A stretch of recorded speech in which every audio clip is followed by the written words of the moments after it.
Hello and welcome to Mining Review Africa. And today we are chatting to Laura Nicholson, who's Content and Communities Director of Investing in African Mining Indaba.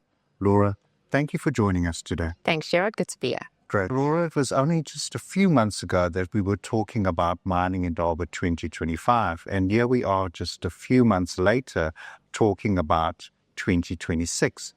Can you tell me about the theme and what inspired it? So thanks, Gerard. Our theme for Mining Indaba 26 is Stronger Together, Progress Through Partnerships. And coming up with a theme for Mining Indaba is not an easy task or one that happens overnight. It's a journey, and it's determined by a lot of things that happen within the mining industry. And just to give you a little bit of insight around that, I joined Mining Indaba in 2023. And at that point in time, I decided to say to the mining industry, let's change the nature of our conversations and let's be disruptive about it. And following on from that, the following year, we said, okay, how do we make the industry sustainable in the long term? And we looked at future-proofing. But at this point in time, we've talked about what needs to happen, but not how we do it, right? And so the concept of forming partnerships in order to fast-track sustainable future for the industry was sort of determined as a really strong feature and theme for Mining Indaba 26. And it's about collaborating, uniting collectively as an industry, working together, because ultimately we are all driven by the same purpose, but we don't necessarily work together to do that. So this is what we're encouraging our industry to do for Mining Indaba 26. And great stuff. Now, you mentioned working together. Obviously, there are challenges and opportunities in the African mining sector. How does this theme reflect on these challenges and opportunities? So that's a really interesting question. And I think we do tend to focus a lot on challenges in the mining industry.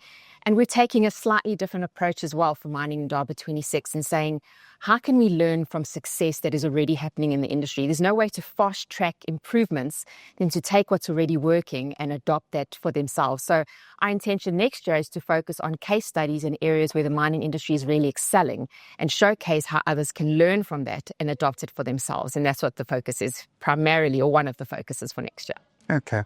Laura, how does the theme address the global demand for critical minerals such as cobalt and lithium? So I want to take a little step back when we talk about the concept of critical minerals.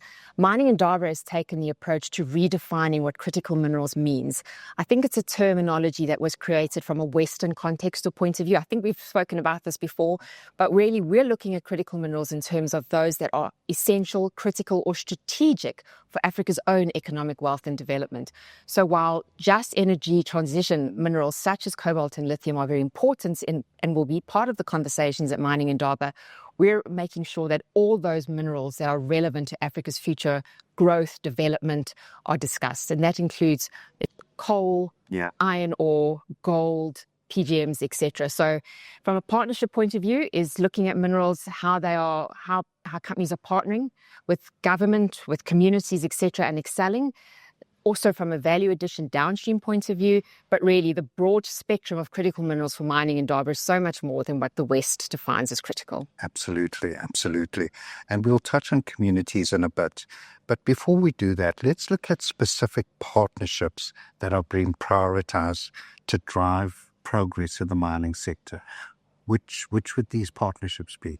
So for us, there are many opportunities to look at partnerships in lots of different ways. And one of the key things about this theme is ensuring that it is relevant to all our communities or stakeholders of Mining Indaba.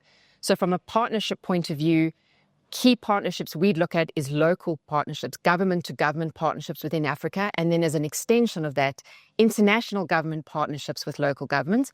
Very much a case of looking at mining companies and how they partner with government as well, how they partner with investors. And one of the key things is how mining companies partner with communities, which you said we'll touch on a little bit more.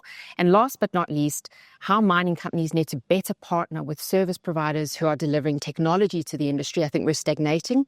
We're a little bit of a slow adopter with regards to technology. So how can we fast track technology adoption by partnering together with those service providers who really do offer transformative solutions in that area?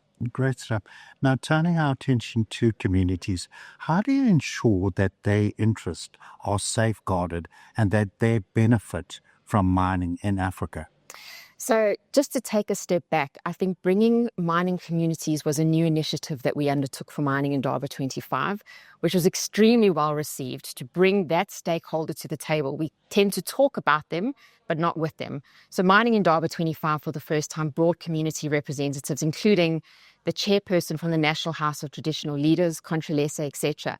So now that we introduced this concept, we now need to grow it and bring those community representation from across Africa to Mining Indaba 26, which is something we're going to do. It's an investment we have committed to really grow that presence, grow these stakeholder groups at Mining Indaba, and just make sure they're engaged in the conversation, they have a seat at the table, and they're also sharing from their perspective how to partner with the mining industry for a fruitful sort of, positive industry that both stakeholder groups ultimately do benefit from.